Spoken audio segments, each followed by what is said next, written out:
Good morning. मेरा आज का विषय है मनुष्यता।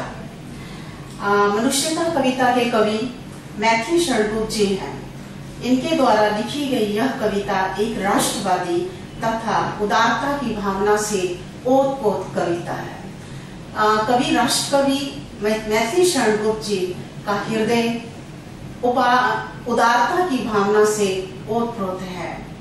इस कविता में कवि का कहना है कि इस संसार में वही मनुष्य कहलाने का अधिकारी है जिसके अंदर मनुष्यता के लक्षण हैं।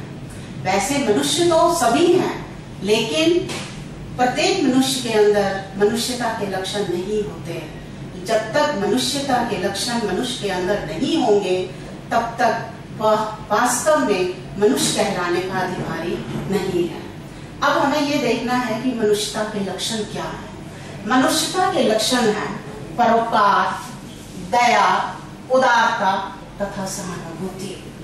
अगर मनुष्य के अंदर उपकार की भावना नहीं है, उदारता की भावना नहीं है, तो वह किसी की भी सहायता नहीं कर सकता। मनुष्य के अंदर परोपकार की भावना होना बहुत जरूरी है। प्रत्येक मनुष्य अपने लिए ही जीता है और अपने लिए ही मरता है, लेकिन जो दूसरों के लिए जीता और मरता है, वास्तव में जिसके अंदर मनुष्यता के लक्षण होते हैं, वही मनुष्य कहलाने का अधिकारी है। जो दूसरों के लिए जीता है, जो दूसरों के लिए मरता है, उसकी मृत्यु नहीं बल्कि उसकी सुमृत्यु होती है। हमारे भारतवर्ष में अनेक ऐसे महापुरुष हुए जिन्होंने दूसरों के लिए अपने प्राणों की आहुति दे दी। इसके लिए कवि ने अपनी कविता में अनेक उदाहरण दिए हैं, जैसे राजा रंतिदेव, महर्षि दधीची तथा दानवीर कर्ण। राजा रंतिदेव को कौन नहीं जानता, वो इतने महान परोपकारी राजा हुए। कहा जाता है कि एक बार वह भूख से व्याकुल होकर जब टेबल के ऊपर खाने के लिए बैठे, तो भोजन का थाल उनके सामने था।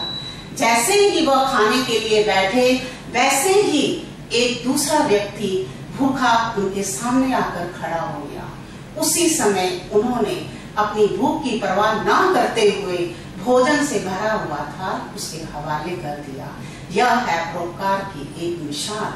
दूसरा, महर्षि दधीची ने जीते जी अपनी हड्डियों का दान दूसरों के जीवन को दान देने के लिए किया था। महर्षि दधीची के लिए कहा जाता है कि देवता लोग एक बार वक्रासुर राक्षस से बहुत भयभीत थे।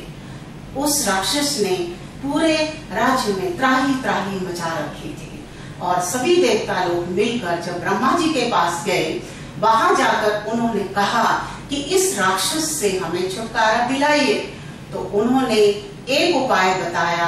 वह बताया कि इसका जुल्म और अत्याचार तभी खत्म हो सकता है कि जब कोई दिव्य अस्त्र सामने हो, और यह दिव्य अस्त्र आपको महर्षि दधीची से ही मिल सकता है। तो जैसे ही महर्षि दधीची जी ने यह बात सुनी, और उन्होंने जीते जी अपनी हड्डियों का दान दिया और देवताओं की रक्षा की। इस तरह से दानवीर कर्ण, इन्हें कौन नहीं जानता, सभी जानते हैं, आप भी जानते हैं। दानवीर कर्ण ने जीते जी अपनी चमड़ी का दान दिया था।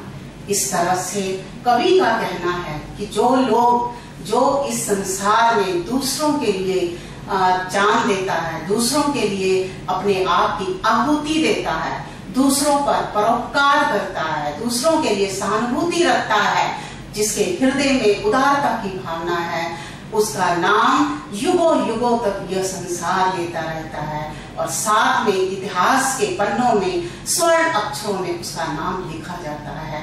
और ये ऐसे महर्षि हैं, ऐसे महान राजा हैं, जिनका नाम आज भी इतिहास के स्वर्ण पन्नों में और स्वर्ण अक्षरों में लिखा हुआ है। और इस कविता मनुष्यता कविता में भी इनका नाम है।